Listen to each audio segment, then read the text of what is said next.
Busco una historia. Busco una biografía. Busco un libro. Capítulo 23.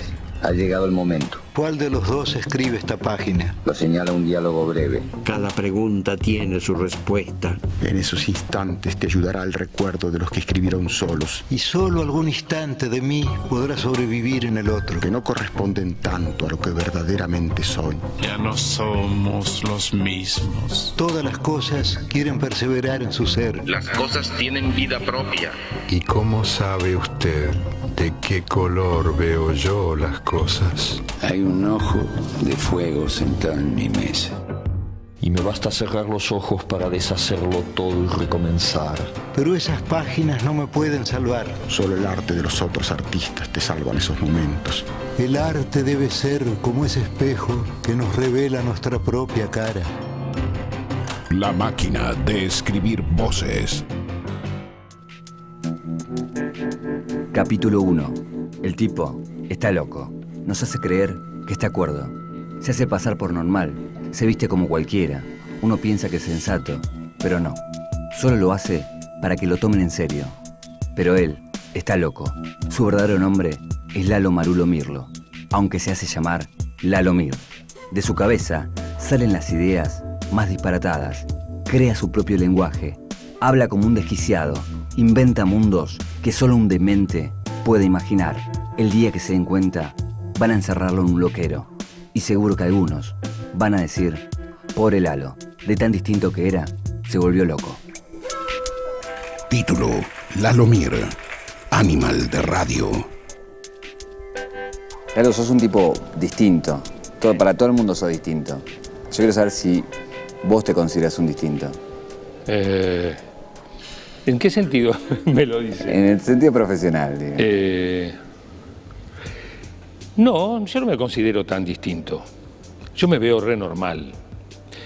Pero bueno, es cierto también que no tengo una vida re normal y que he recorrido caminos muy largos, muy intrincados y muy retorcidos, si se quiere, por todo lo que me ha tocado vivir en esta vida / profesión, porque por ahí lo más freak es eso, ¿no?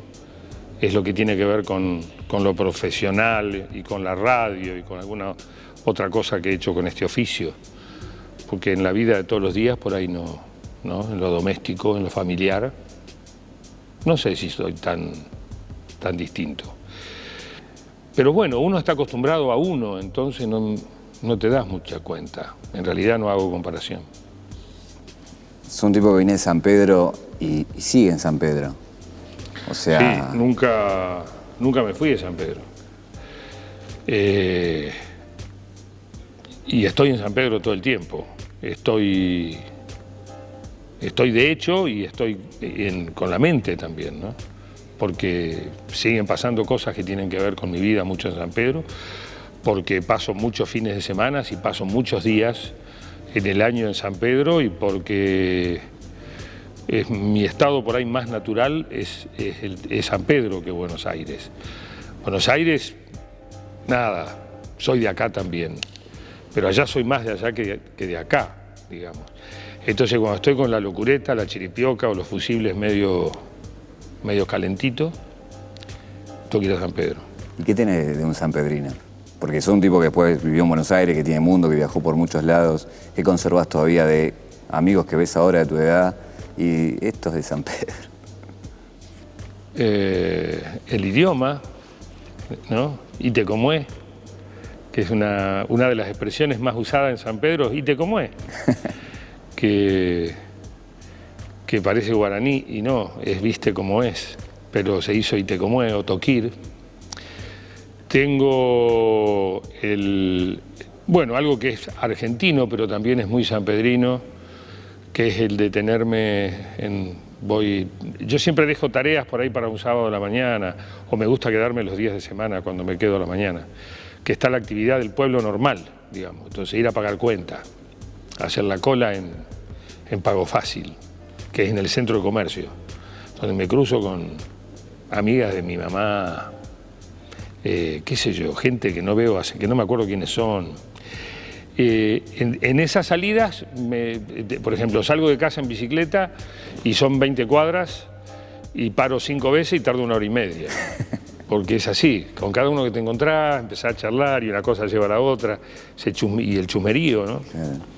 Mucho chusmerío. Yo soy cero chusma acá, y en San Pedro lo primero que pregunto es qué pasó. ¿Se murió alguien? O sea, alguno se peleó, hubo una separación escandalosa. San Pedro me vuelve pueblo, de alguna manera, donde, si bien ya no es como antes, donde todos nos conocíamos, yo también perdí un poco el tren, porque están hijos y nietos de mis amigos, ya no sé muy bien, pero nada, uno sigue siendo el que era, ¿no? Y yo que tengo mucho arraigo, tal vez más que otras personas que se desarraigan más fácilmente. Recién hablabas de tu vieja. ¿Qué tenés de tu mamá y de tu papá? Así como conservas cosas de San Pedro, ¿qué conservas de ellos en tu personalidad? De mi madre, que hago con mis hijas todo lo que ella hizo conmigo y que yo renegaba de eso. ¿Vas a salir así? Va a estar frío a la noche. Por ejemplo, cosas que no se me ocurrió nunca que yo iba a decir, las digo. Naturalmente. De mi padre, más cosas físicas, mi manera de caminar medio cansina, un hombro caído, la manía del sombrero, usar sombrero. En otras cosas no haberle hecho caso. Mi padre decía, nunca debas nada. Y todo lo que tengo es por precisamente haberme endeudado. O sea que no le hubiese ido bien tampoco en esta época a don Enrique. Enrique Juan José, 3 nombres tenía mi padre. ¿Qué hacía Enrique Juan José? Busca. Sobreviviente de la Argentina. Mi abuelo Mir les dejó, cuando tenían él 20 y su hermano 21 o 22, el viejo Pedro Mir se jubiló, seguramente de Cataluña, y se fue a vivir al pueblo y les dejó el campo, una chacra. La perdieron en 5 años. Tenían 2 autos en el año 30, que no había autos, uno cada uno. En lugar de ir los 2 en uno, se compraron 2 y terminaron vendiendo uno para ponerle nafta al otro. O sea, una historia más de losers en la Argentina secreta.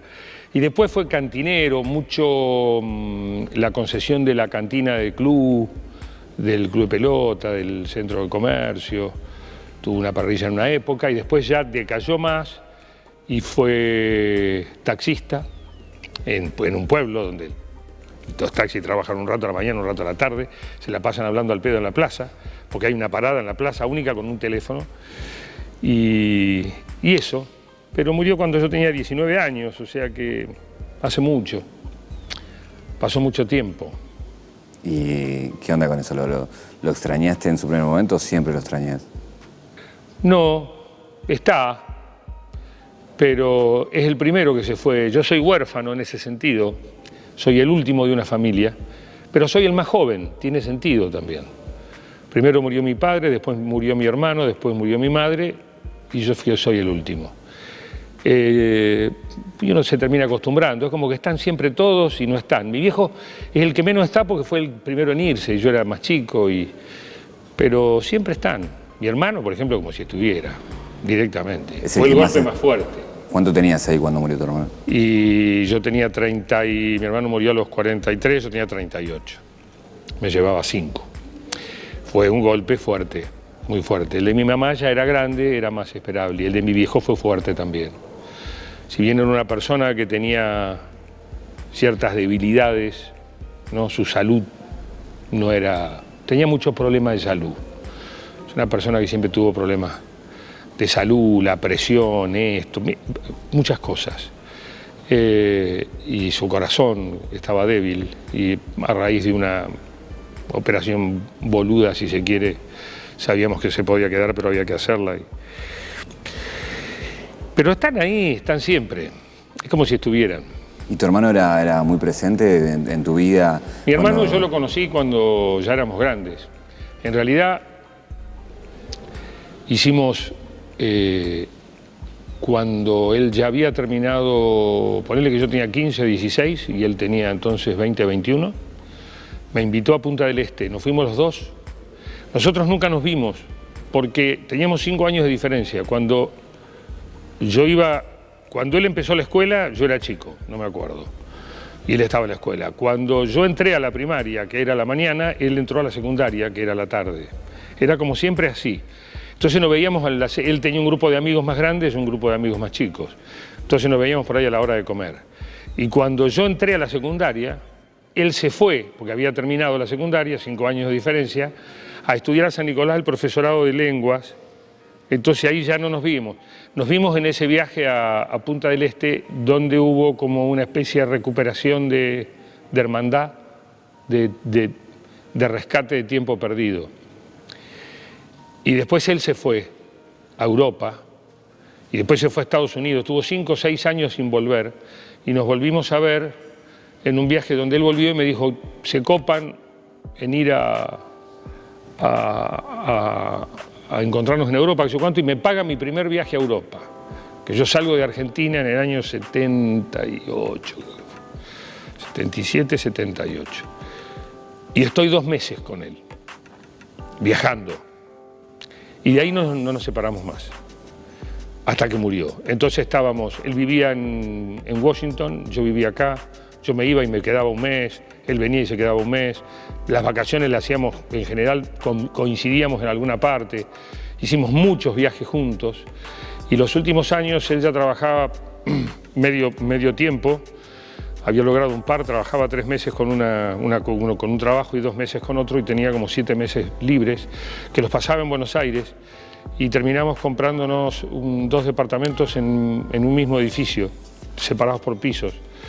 Entonces, después nos recuperamos todo ese tiempo que no habíamos tenido cuando yo fui más chico. Copado, sí, mucho. Fue muy influyente en mi vida después. Eso te iba a decir, fue un referente para vos entonces. Sí, era un tipo para mí muy grosso. ¿Qué hacía él? Él era traductor de cosas económicas, pero no porque le gustase, porque le daba dinero. Era muy aficionado al arte, a la pintura, a la música, a los conciertos, a la ópera, a los viajes. Dibujaba muy bien, era muy culto, pero un tipo muy básico también, ¿no? Como muy normal. Y muy seductor y con muchísimos amigos en todos lados. Entonces yo disfruté mucho de los viajes con él porque íbamos a lugares donde había gente que ya era como que llegábamos a lugares donde éramos locales. Y trabajó en el Fondo Monetario y en el Banco Mundial hasta que se murió. Primero trabajó como empleado y después trabajó como una especie de traductor contratado que tenía 2 laburos al año, uno de 3 meses y uno de 2 meses. Y ganaba muy bien y no era tanto trabajo tampoco. Y le era cómodo porque le daba tiempo para hacer otras cosas y nada, y se quedó. Y después empezó esto del part-time y empezó a venir mucho tiempo acá a Buenos Aires y bueno, después fue. Nota al pie 1. Las raíces son el cimiento de un árbol.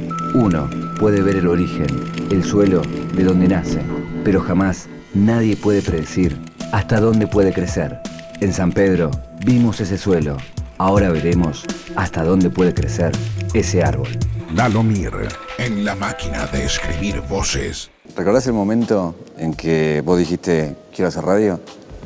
No, nunca dije quiero hacer radio. ¿Por qué te metiste a estudiar entonces? Porque en San Pedro había, como en todos los pueblos, una propaladora. Son unos parlantes que están en la calle. En un momento salió alguna ley, algún decreto provincial de que estaban prohibidos los parlantes porque la siesta, porque la mañana, porque no sé qué. Entonces los parlantes quedaron en una hora restringida, que era como a la tardecita, y los dueños de la propaladora tiraron hilo, tiraron cable y pusieron los parlantitos en las casas. Eso se llamó emisora de circuito cerrado. APA, que venía de la sigla de los parlantes, Altoparlantes Power de Argentina, las bocinas esas como... Radio APA era circuito cerrado y yo, tercer año del colegio, hubo un trabajo práctico, había que ir a hacer un programa de radio a este lugar donde hacíamos como una cosa con referencia estudiantil. Y en uno de los grupos que se armaron para ir a la radio caí yo. me gustó, no sé, fui, estuve, hice eso, y después me empecé a ir a pispear. ¿Viste? Cuando vas a los lugares, si puedo entrar a mirar. Y empecé a entrar a mirar. Y después iba a la noche, que estaba Julio Duarte, un amigo mío de San Pedro, que él era operador, pasaba música y avisos grabados. Todavía no hablaba Julio, por radio. Y iba a la noche y me quedaba ahí, entonces un día me dejaron armar, no sé, un programa de 1 horita, tal vez un día a la semana. Yo no lo recuerdo mucho. Fue como muy de a poco. Hasta que después tuve en un momento, cuando terminé el secundario, cuando estaba en 5º año, tenía como medio turnito, donde yo iba y le cortaba las noticias a Pepe Benceni, que recortábamos el diario, escuchábamos el informativo de Rivadavia, escribía una síntesis de lo que escuchaba en el rotativo del aire, se le escribí, y después empecé a hacer locución comercial, a leer avisos. ¿Recordás alguno? No. Modar, está de moda, y lo que está de moda está en modar. Había un cantito que era un jingle, de ese me acuerdo. No me acuerdo. No. Y... Tablero Deportivo, el programa de deportes, yo pasaba los avisos también. Bueno, y un día Fernando Bravo se hacía las carreras de auto, en Napa, cuando había mucho turismo mejorado, después llamado turismo anexo J, que eran los Renault Gordini, los de Carlos, yo corrían en un circuito que había en San Pedro. Y Fernando transmitía las carreras. Tenía todo un equipo periodístico de automovilismo. Se vino a estudiar al ISER, nosotros ni enterados, yo ni enterado.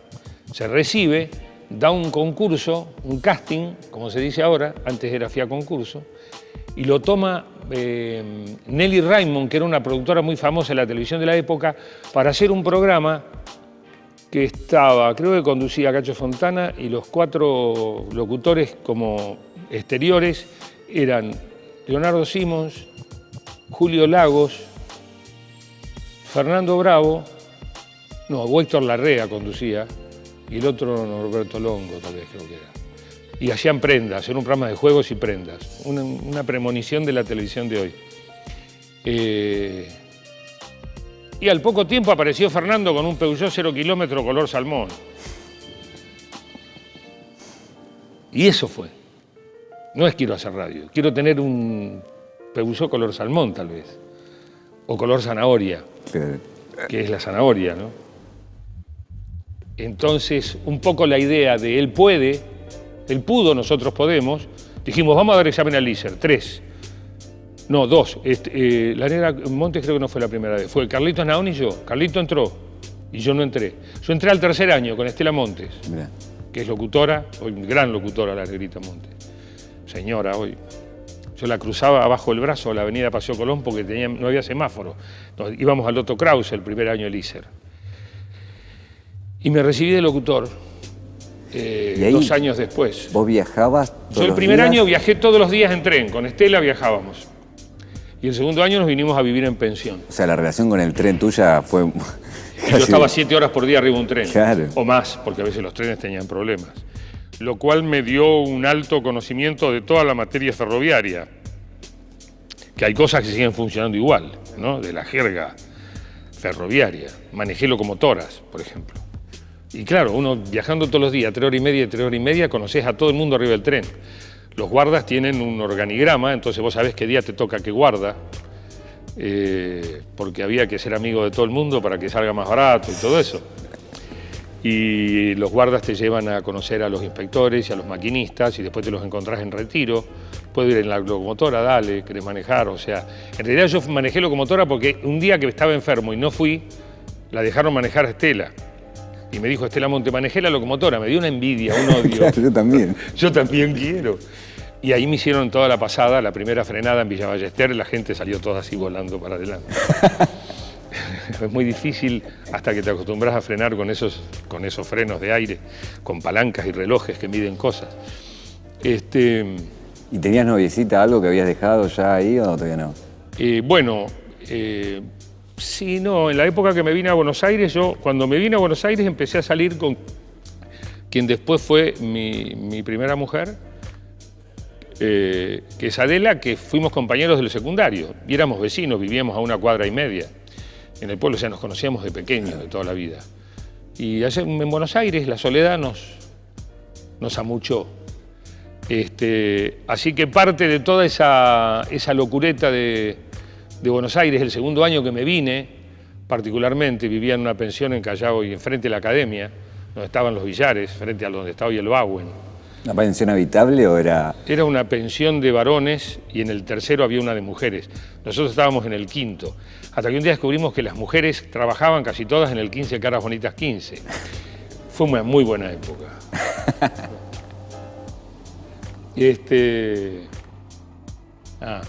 Lindo.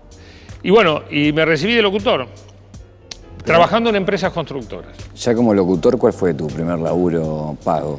Primer trabajo pago fue como locutor suplente en Radio del Plata y poquito tiempo después en Radio Rivadavia en el informativo.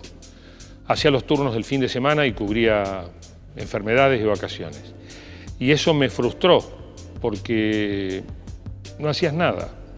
En realidad hacías un libro, ¿no? Había un libro de transmisión y el locutor de turno era el encargado de asentar hora, fulano de tal lee el informativo de las 9. 12, apertura, programa, tal cosa. 12:05, lista de temas.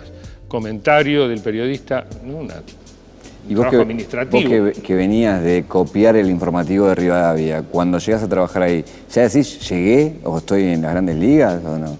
No, era toda una sorpresa. En realidad yo voy a Rivadavia por Pascual, que era el portero, el casero de Radio del Plata. Yo entro a Del Plata por la Negra Montes. Estela ya tenía trabajo. Y me dice, necesitan una voz masculina para suplencias. Me toman un examen y como ella era muy gauchita y la querían, porque la Negra Montes era como una niña, una señora niña, chiquita, muy buena gente, muy carismática, muy buena locutora, pero muy buena persona. Vos te encariñabas con ella muy rápidamente. Y hoy sigue siendo la misma, una señora con hijos grandes y todo, pero sigue teniendo esa misma particularidad.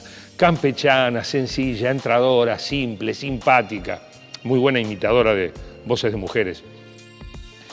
Y ella me lleva. Y cuando estoy en la radio, Pascual, que era el casero, que bajaba a cerrar la puerta a la noche, o de tomar mate, me dice, están tomando en prueba en el rotativo de Rivadavia. Le digo, bueno, mañana te lo llamo. Me dice, ya cerraron, pero espera que voy a hablar con el jefe. Hable, me dice, venite ahora a dar una prueba. Me escapo de Radio del Plata y me voy a Radio Rivadavia, que daba 5 o 6 cuadras, y el tipo de Radio Rivadavia me dice, escribí, me da 4 cables o 5, creo que era Faustino García, me parece, que era una voz clásica del rotativo del aire. Me dice, escribí, jefe de turno, una carilla, espacio y medio, con estas 4 noticias, parejas, la misma cantidad de línea para cada noticia. Tiempo, temperatura, humedad, y dámelo, tenés 25 minutos, terminaba el informativo. El tiempo contrarreloj de un informativo al otro. Me siento a la máquina a escribir, en esa rémido, lo escribo. Se lo doy y 25, ponele, y 23, y 25. Mira así, le pego una leída, me lo da y me dice, y 30 lees en el estudio 1. Me dice fuerte, a los gritos, el rotativo del aire de Radio Rivadavia y te mandás. Entro al estudio y 28, la mesa de la vida y el canto de Carrizo. Me cagué. Y bueno, y me fui a una mesa que estaba al lado, que era la mesa de los locutores, uno que era para el informativo y las tandas, que era como una mesita al lado de la otra donde estaban, digamos, los de la mesa Carrizo. Y hice el informativo, nadie me prestó atención, nadie me miró, todo el mundo, viste, que hablan como bajo, típico de radio. Salgo temblando, tuviste medio flojo, más arriba, pibe, más arriba. ¿Qué haces a las 6 de la tarde? No, nada, tomás turno. Fue así, ¿entendés? El portero me llevó, o sea, qué sé yo, mi vida, no tiene un sentido lógico. Dijiste que te frustró porque sentías que no hacías radio. Y claro, porque escribía en un libro, bueno, y el rotativo del aire que laburaba de vez en cuando. Y era un quilombo de horario, laburar de noche, laburaba en la compañía constructora de día, no dormía nunca. Y dije, esto no es para mí. Todos tenemos una zanahoria delante. Algunos la buscan toda su vida. Otros están tan ciegos que no la ven. Hay quienes la corren, pero nunca la alcanzan. Y hay gente que ante el primer paso deja de perseguirla. Dicen, esto no es para mí. Los más persistentes llegan a la zanahoria y una vez que llegan, ven otra más adelante y van tras ella. Y así hasta el final. Esos saben que el gusto no está en comérsela, sino en perseguirla. La zanahoria tiene forma de sueños, de proyectos, o como en el caso de Lalo, tiene forma de auto, como esa zanahoria, que sí, era para él. La máquina de escribir voces, palabras que se imprimen en el aire. Si el dial fuera una línea de tiempo, Lalo la vivió de una punta a la otra, le caminó por encima y cambió y volvió a cambiar. Arrancó desde atrás del micrófono y terminó adelante. La entendió para que después nadie la entienda, pero la sienta. Porque Lalo es radio, Lalo es el parlante. Julio Leiva, en la máquina de escribir voces. Dejé de hacer suplencias y me volví a la constructora que estaba en Vicente López, en Florida, y que trabajamos obra pública en toda la zona norte, en Carapachay, en Villa Adelina, en San Fernando, en San Pedro, en Santa Lucía. Yo los conocía de allá, a estos de la constructora. Pero en el interín de las suplencias yo lo había conocido al Cholo Castañón y a Freddy Ojea. Y un día me suena el teléfono en la constructora y me dice el Cholo: Lalo, tanto tiempo, hacía como meses que no nos veíamos. ¿Podés venir a la oficina mañana a la mañana? Sí, yo tenía una moto. Me voy al centro, Santa Fe y Talcahuano. Voy a la oficina y me dice: ¿querés laburar en producción? Y digo: ¿qué hay que hacer? Y escribir unos textos. Y le digo: mirá, yo estoy con 2 obras, estoy así con una fábrica de caño en San Fernando, estoy con no sé cuántas cuadras de pavimento en Carapachay. ¿Cuánto hay? Y me dijo, por ejemplo, ponele plata de hoy. Yo tenía 23, 24 años, me debe haber dicho, no sé, un fangote era. O sea, para un pibe era como un muy buen sueldo. Y le digo: sí, vengo, el lunes vengo. Y fui allá a la constructora y le dije: dejo los caños, dejo todo, me voy al centro. ¿Cuál fue tu primer programa? Mis primeros trabajos en radio empezaron con un programa que se llamaba Radio Show, que iba en Radio del Plata, y yo empecé a escribir las promociones, que Carlitos Álvarez era el operador que las musicalizaba. Ahí empecé a ser diferente. Ahí es donde rompo un poco la radio y escribo cosas que no tenían lógica. Y el loco Álvarez les ponía unas rarezas musicalizadas y los pibes dijeron: hace más de esto. Nadie sabía qué era. ¿Entendés? Claro. O sea, había una radio lineal y yo en esas promociones la empecé a romper de alguna manera. La primera frase de la segunda no tenía ningún sentido y de la tercera tampoco. La música las unía y de pronto el remate era una volada. Pero lo que era importante era la sensación que provocaba y era la marca Del Plata. Mil gracias por estar con Del Plata. Empezamos a hacer esas promociones y empecé a descubrir que había una manera de deconstruir la radio anterior, de romperla y de armarla de otra manera. Y eso lo llevé a los comerciales. Debo haber grabado, en 11 años que trabajé en Cepeda, en JC, 5.000 comerciales de radio, 3.000, no sé, no tengo idea. Y muchos empezaron a querer ser así. No, hacémelo loco. No hagas el aviso lineal. Musicalizaba, escribía guiones, no hacía aire. Llegamos a producir más de 70 horas de radio por día. 3 días en un día, de todos los programas que teníamos en todas las radios. Teníamos Del Plata entera, Continental entera, la mañana de Splendid, la mañana de Excelsior, la FM de Splendid, y así programas de 1 hora en otras radios, micros, radios del interior. Era una fábrica de programas de radio. Como conductor, ¿cuándo fue el primero? Eso duró el 80 y en el 81 yo me tomé un sabático. Me voy a vivir a la casa de mi hermano y a aprender un poco más de inglés.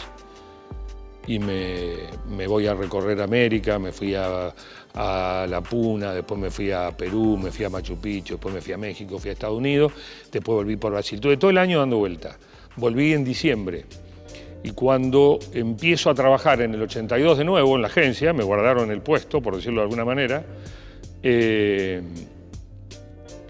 marzo, hablando con el viejo Moret, que era un locutor, director artístico de Radio del Plata, el horario de las 9 de la noche estaba sin venderse desde que yo me había ido. Y le digo al Cholo, vamos a hacer con Moret un programa de rock and roll a las 9 de la noche, 9 p.m. El 16 de marzo creo que empezamos, o el 14 de marzo. 2 semanas después estalla Malvina.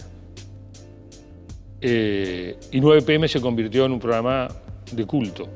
Era rock cuando las radios no tenían rock, mucho rock nacional y mucho metal. El metal de la época, ¿no? Quiet Riot, AC/DC, Judas Priest. ¿Ahí sentís que quebraste como conductor, como así sentías con las publicidades? Sí, porque todo este mundo de rotura radial lo pongo en 9 p.m., siguiendo sensaciones, no siguiendo el guión. Y 9 p.m. era eso. Eran textos prescritos, o sea, había poca improvisación al comienzo, leídos sobre músicas, con ruidos, con efectos, muy quebrados, más como es una radio como esta hoy, o la 100 donde yo trabajo, que tiene toda una mecánica de diseño sonoro. Eso fue 9 PM, que era diferente, o sea, para que tengas una idea, del Plata, que era una radio musical, iba en la General Paz. Y nosotros 9 PM íbamos entre la autopista y Nürburgring, y el autódromo, o sea, era otra velocidad, claro. Era otro léxico, era otra decodificación, mucha imagen. Empezamos con los milicos, entonces las cosas, los dinosaurios de Charlie era el patrón. Hay que decir las cosas de una manera que no rompan los huevos. Entonces usábamos mucha metáfora, hacíamos mucho paralelo, hacíamos muchos doble sentido, utilizábamos mucho esa fórmula poética para decir cosas que pasaban, que empezaban a pasar o que nosotros sentíamos. Y 9 PM duró 4 años, 82, 83, 84, 85. Y al final del 85 estábamos como en un punto que era o explotábamos o parábamos. Y yo me tomé otro sabático el 86 y dejé de hacer 9 PM. Y en el 87 cuando vuelvo ya me cruzo a Bangkok. ¿Recordás alguna anécdota que pinte lo que fue Bangkok, de la locura que fue eso? Y dejamos la radio con olor a huevo frito durante una semana. Un día cae Greenbank y dice, tengo entradas para... Me sobraron 10 entradas para... No sé quién venía. ¿Quién podría venir? Una banda de la época, esa que todo el mundo quería ver. Regálenlas. ¿Y qué hacemos? Y me acordé de una idea de 9 PM, pero claro, 9 PM era más nicho. Era de noche, lo escuchaban más pendejos. Esto era re masivo, Radio Bangkok. Y habíamos pedido huevo frito de prenda para regalar no sé qué cosa en la calle, una vez en la Plaza Vicente López. Entonces digo, hagamos la de los huevos fritos. Tenemos ganas de comer huevos fritos. Las primeras, son 10 entradas, las primeras 5 personas que caigan con 2 huevos fritos calientes en un plato, con el salero y el pan y el tenedor, le regalamos las entradas. Entonces entró, aterrizaba la gente, se abría la puerta y se chocaban y caían los huevos fritos al piso. Entonces era todo un enchastre de huevo, aceite. Nos querían matar. Durante, no sé, una semana, 10 días entrabas a la radio y era un olor a podrido, a frito.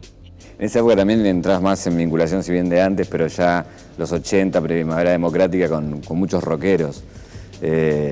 Hay historias también que tenés seguramente con quienes eran en esos momentos, Charlie, bueno, Papo. Sí, pero eso los conocí en 9 PM. 9 PM claro, era la radio oficial del rock. La Spinetta no daba notas. Y los pibes eran fanáticos, ¿no? Y la dogana de Spinetta dice, Spinetta nos da una nota, pero hay que ir a Parque Leloir. Y yo, ¿quién es Spinetta? ¿Qué se cree Spinetta que vamos a ir? No voy un carajo. No, dale, vamos. Bueno, vamos. Me la vendieron que vamos con el móvil, ponemos una antena, hacemos radio. Y ahí me gustó.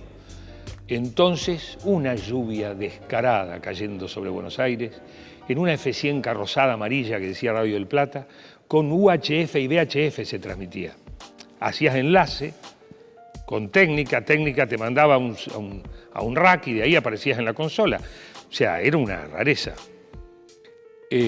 Nos vamos a Parque Leloir, donde vivía Spinetta. Entramos a Parque Leloir y estábamos perdidos en medio de un aguacero por unas calles de barro y de pronto vemos un piloto amarillo, una capa amarilla, con una linterna que nos hace seña, y era Spinetta, que estaba en la puerta de la casa esperándonos y estaba haciendo un asado en la chimenea para nosotros.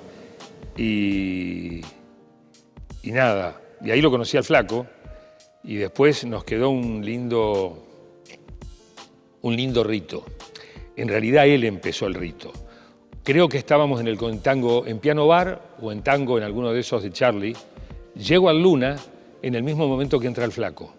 Y el flaco me ve y se arrodilla, hace como los musulmanes y hace así. Entonces yo hago lo mismo que él. Los dos nos arrodillamos y tocamos el piso.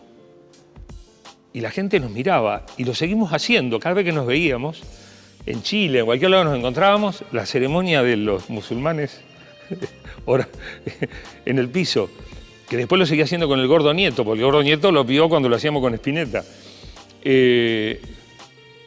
Nada, un genio el flaco. Y con Charlie hicimos en 9 PM un piano bar. La idea era que había que hacer piano bar y había que darle máquina porque habían agregado lunas y nada, había que darle máquina. Y ¿qué hacemos? No me acuerdo quién era prensa, yo no me acuerdo nada. Sé que lo armaban todo, no sé si Lalo ganaba. La idea es, y hagamos el piano bar, debe haber sido la idea de Charlie en el programa de Lalo. Y vinieron todos, mozo, sanguchito, whisky, un bar, luces con cosas de colores, y todos vinieron, todos los que tocaban en la banda, estaban los GIT, estaba Calamar, estaba Melingo, estaban la Fabi Cantilo, estaban todos, y se hizo como un reportaje con teclados, con instrumentos, como un piano bar. Eso lo tengo grabado en cinta, que siempre digo, tengo que desgrabarlo y digitalizarlo porque no lo tengo digitalizado, y dudo que esa cinta cuando la ponga en un grabador no se le salga la emulsión, no esté podrida. Porque no las conservé como debía en Ziplocs y en lugares de humedad. Claro. Estaban en mi oficina. Recuerdo una que me contaste una vez sobre las botas de Papo. Tengo ese recuerdo. Las botas de Papo, bueno, no. Porque yo tenía unas botas. Papo le había pedido, no me acuerdo qué, a mi hermano, a Juan. Papo venía mucho a casa. Porque Adela le sacaba las fotos de los discos, que era fotógrafa, hacía todas las tapas y toda la prensa y todo eso. Entonces siempre andaban los riffs por casa rompiendo los huevos. Yo me había traído unas botas Durango, que era la marca Durango, los que usan los motoqueros norteamericanos, esa con punta cuadrada y la hebilla al costado. Y Papo me dijo, préstamela para el show, préstame para obras. No, boludo, me las vas a perder. No, dale, préstamelas. Bueno, le doy tomá las botas. Se lleva las botas. Pasan 2 meses, me lo encuentro a Papo en la radio, no sé en dónde. Papo, las botas. Las tengo en el baúl del auto, de la Guaturé. Lo tengo en la Guaturé, lo tengo en el baúl de la Guaturé, lo tengo un año y medio. Papo, las botas. Boludo, me robaron la Guaturé. Estaban las botas en el baúl, dice a él, qué sé yo. Fui y me compré otra. Cuando fui a Nueva York me compré otra. En ese momento también de locura, digo, salías a hacer presentaciones, tuvieron la banda, valieron 2 años. Hubo un poco de robo en esa época, sí. Sí. Íbamos a hacer, pero no queríamos hacer presencia, queríamos dar algo. Claro. Porque nos parecía que era robar la plata, era hacer la presencia. Entonces nos ponían unos micrófonos en el escenario y la gente nos escupía. Hicimos un San Francisco Tramway que fue delirante. Hicimos uno nos llevaban en unos autos negros, en unos remises negros así como muy importantes. Y Pablito, el hermano de Greenban, era como el manager de las salidas, el que cobraba y repartía la plata y todo. Y fuimos a un lugar en Lavallol, que llegamos y no había nada en las coordenadas, no había GPS, no había nada. Y uno de los remises se baja y habla con el otro, porque éramos 2 autos, éramos un montón. Y yo le digo, bajo el vidrio, digo, me bajo del auto, me alejo, apaguen los motores. Hago así. Vas. Digo, ¿qué esos galpones? Y vamos, había unos galpones. Galpones. Sí. Con, como de chapa, con así, de tinglados y todo eso. ¿Cuánto? Había una camioneta y un par de autos afuera. Adentro había 5.000 personas. ¿En qué llegan? Dije, no sé. Caminando. Bueno, y ahí el día que nos le robaron la campera a Guillo. Ese día desaparece la campera de Guillo García con la llave y los documentos. Y yo sacado, me voy a la cabina del disjockey cuando nos enteramos, y me mando una arenga contra el chabón que nos robó la campera. Y digo, la campera era una campera de esas de cuero, no sé qué, quédatela. Pero la concha de la lora, todo sacado, ¿viste? Resacado, la llave y los documentos. Salimos, habían dejado subrepticiamente la llave y los documentos en la entrada, en la boletería. Recuperamos los documentos y las llaves de Guillo. Y después otra fue muy grosa, que esa fue a mamá le dieron 2 años, cuando teníamos la banda con los Magnum y la Dal, la negra Dal, que Black and Blues, después que era la pianista que me acompañaba en el blues de los Ocklender, yo cantaba un blues, que era, este es el blues de los Ocklender, sangre y misterio, sangre y calvario, pero la historia no termina, no sé, en un baúl, un falcon se desangra, porque te acordás que lo habían llevado en un baúl. No, era tremebundo el blues. Y la negra tocaba el piano. Y los Magnum, que era una banda de rock and roll espectacular, los Yaría, que después eran los Yaría Brothers, fuimos a Skylab de San Justo y el escenario era como un ring en el medio y una vez que entramos se rodeó de gente y dijimos, de acá no salimos nunca más. Nos escupieron, era la época que se escupía. Claro. Era escupir, el cariño era escupir. Qué sé yo, éramos tan jóvenes. ¿Y cómo, digamos, fueron los 80, fueron muy famosos y vos formaste parte muy activa de gente que estaba... ¿Cómo eran los excesos hoy visto al tiempo? ¿Decís, uy, las que me mandé? ¿O decís, bueno, estuve divertido, fue...? Yo no sé si había tanto exceso. El exceso tal vez ocurría cuando uno ya no estaba en público. Yo nunca vi a nadie... Sí he visto a gente a dar vuelta, gente borracha, gente pegando en el techo, pero todo dentro de una locureta que era propia del momento. La noche era vertiginosa. Y a partir de Alfonsín, de la democracia, o sea, los últimos 3 años de 9 PM, ni hablar cuando aparece la Rock and Pop, que es en el último año de 9 PM, en el 85, aparece el paracultural, aparece el Einstein, aparece Cemento, aparece estas discotecas más modernas que ya no eran nightclubs, que eran discos, los pubs, había 200 bandas, había teatro, hay como una especie de destape lógico después de lo represivo de la dictadura y de ese espíritu milico que teníamos, y era como medio un delirio todo, pero son más excesivos los 90, donde yo ya estaba, ya había empezado como otra etapa de mi vida. Eran más inocentes los 80 también. Sí, había excesos, pero excesos hubo siempre. Desde la historia del tango viene el exceso. Pero era un exceso nada. Pasó más por otro lado, pasó más por el HIV, porque llevaba un poco la noche y la locureta a no cuidarse. Entonces, por ahí se llevó más el SIDA que las drogas. Acá nadie se murió de sobredosis. De sobredosis, tal vez Luca, no se sabe muy bien. Dicen que sí, o que tomó algo que no estaba bueno y él ya no estaba acostumbrado, que es lo que pasa, lo mismo con el alcohol de la Weinhaus, ¿no? Dejás de tomar y después no podés volver de golpe, tomarte una botella de nuevo porque te haces un colapso. Entonces, no tuvimos esa la de los malditos. Tuvimos una locura mucho más campesina, más pampeana, si se quiere, pero loca. Más acá hablabas de los 90, ya más llegando a los 2000. Yo he leído, por ejemplo, perdón Sí. que vuelvo, historias de Medina, de Martínez, de los comienzos, de Manal y todo eso, que ni siquiera sabían lo que eran las drogas. Se drogaban no durmiendo, o sea, vos te quedabas despierto muchas noches y entrabas en trance. O sea, es tan tierno como eso también, ¿no? Nota al pie 2. Pasaron 9 PM y Bangkok. También fue el padre. De Buenos Aires una divina comedia. Tutti Frutti, Animal de Radio, Lalo Bla Bla, Las Patas de la Mentira, Encuentro en el Estudio, entre otros. Él les decía qué hacer a esos programas. En la radio, uno crea el mundo que se pueda capaz. En el mundo de verdad, capaz que uno crea el padre que puede. Lalo Mir, en la máquina de escribir voces. Más acá en el tiempo, bueno, te toca ser papá. Y sos papá de... Sí, yo soy papá medio grande, ya a los 40 y pico. Claro. Y te tocan 3 nenas. me tocan 3 mujeres. Me tocan, sí, me tocan. Es así, vinieron niñas. ¿Y cómo fue cómo desenvolverse como padre? ¿Cómo...? Aprendí, como todo padre que tú fue primerizo. Con mi primera hija despunté el vicio, con la segunda fue como un poco más liviano y con la tercera como que ni te das cuenta, ya está. Pero creo que a todo el mundo que más o menos que charlo sobre la misma vicisitud le pasa lo mismo. A ser padre aprendés siéndolo, nadie te puede contar nada. Y hoy que ya están grandes... Todo lo que te cuenta otro padre te rompe soberanamente los huevos.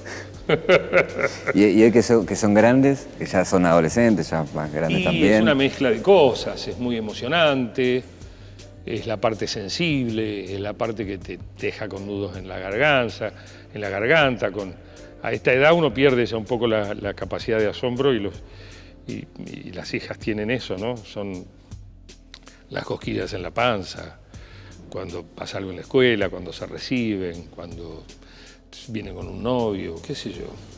Y te toca, así como vos las educaste, le dijiste por dónde ir, límites, ¿no? ¿Te toca que ahora ellas siendo grandes te digan cosas a vos que por ahí vos no querés escuchar o que te marquen cosas como hija? Sí, sí, claro. ¿Y cómo te llevas con eso? Y es como medio loco, porque primero te revela así como una especie de cosa de que yo siempre fui el hacedor de mi propio destino y camino, y que venga mi hija a decirme, pero a los 2 minutos entiendo que tiene razón.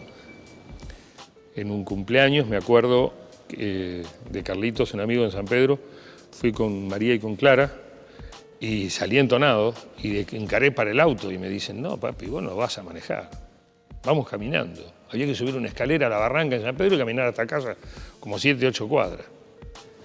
Me enojé al principio, después dije, no, tienen toda la razón del mundo, no puedo manejar, nada, tienen toda la razón.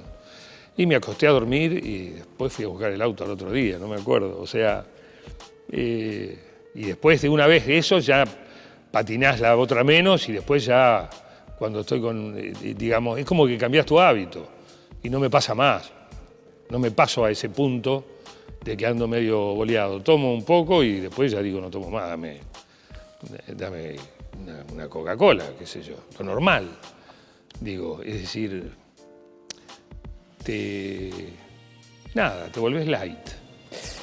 Pero es porque querés disfrutar otras cosas, claro, y porque te sentís un mamarracho, que ya no sos un pendejo.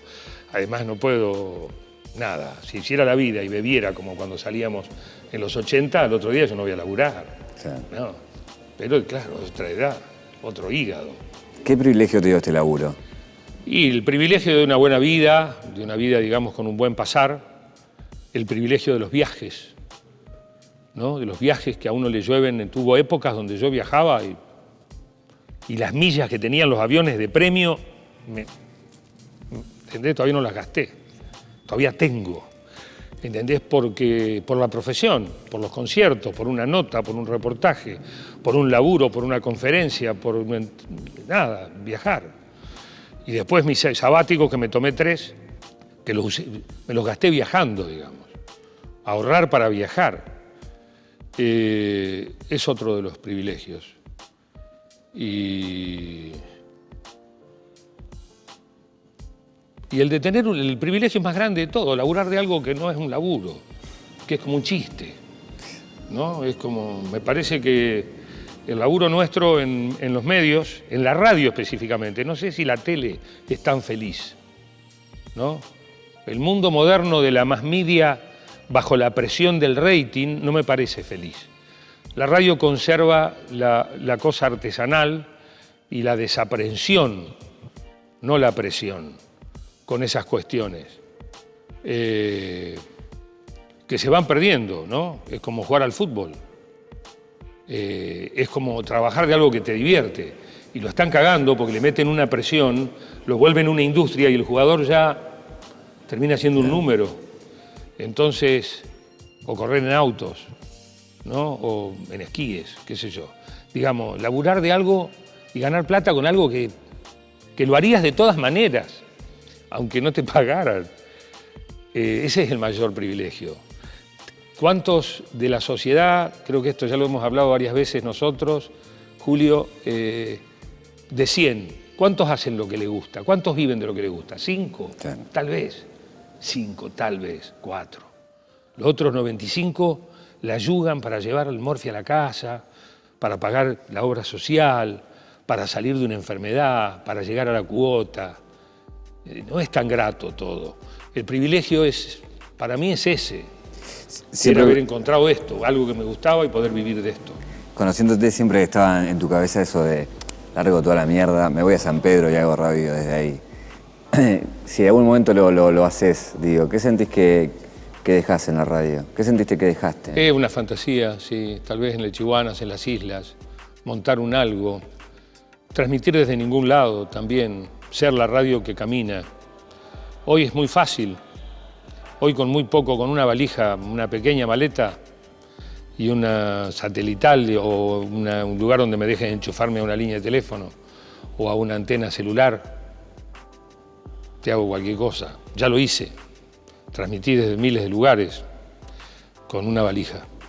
Y hoy la valija es más chica, la tecnología se vuelve nano y tal vez sea eso, tal vez no lo sé. No tener radio también es otra fantasía, ¿no?